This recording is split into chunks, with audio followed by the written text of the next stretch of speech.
السلام عليكم ورحمة الله وبركاته، ومساء الخير على الجميع. طبعا الكل أكيد عارف إن الآن هتطلع عصابات ومافيا الدروس الخصوصية تهاجم معالي الوزير في القرارات اللي اتخذها بخصوص الثانوية العامة.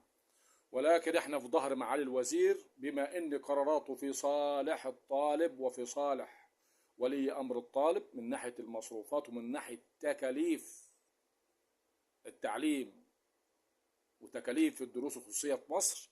فاحنا بنأيد وزير التربيه والتعليم وبنقول له احنا معاك وفي ظهرك، وانا واحد من ضمن الشعب المصري بأيدك في قراراتك، وان قراراتك ممتازه وما عليك من عصابات ومافيا دروس خصوصيه مهما يهاجموك. ولكن الشعب المصري شعب واعي وشعب عارف ان القرارات دي في صالحه وفي صالح ابنائه. واحنا بنقول لك يا معالي الوزير شكرا لك، وبرضه احنا ما زلنا منتظرين منك المزيد في تطوير التعليم في مصر، لان التعليم في مصر اصبح في السناتر وليس في المدارس. للاسف التعليم في مصر اصبح داخل السناتر، واجباري على الطلاب ان هم يروحوا السناتر ديت. لا تفكر ان الطالب يروح برضاه او انه الطالب عاوز يكلف اسرته، لا، ده هو غصب عنه. وحضرتك عارف الكلام ده كويس، واكيد يعني انت عندك اولاد واكيد يعني درسوا واكيد راحوا دروس خصوصيه.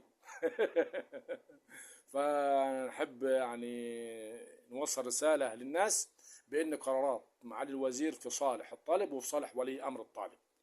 ولكن احنا نتصدى لمافيا الدروس الخصوصيه في مصر، لان هم نهبوا الاسره. يعني نص دخل الاسره المصريه رايح على الدروس الخصوصيه، اما كانت ثلاث ارباع.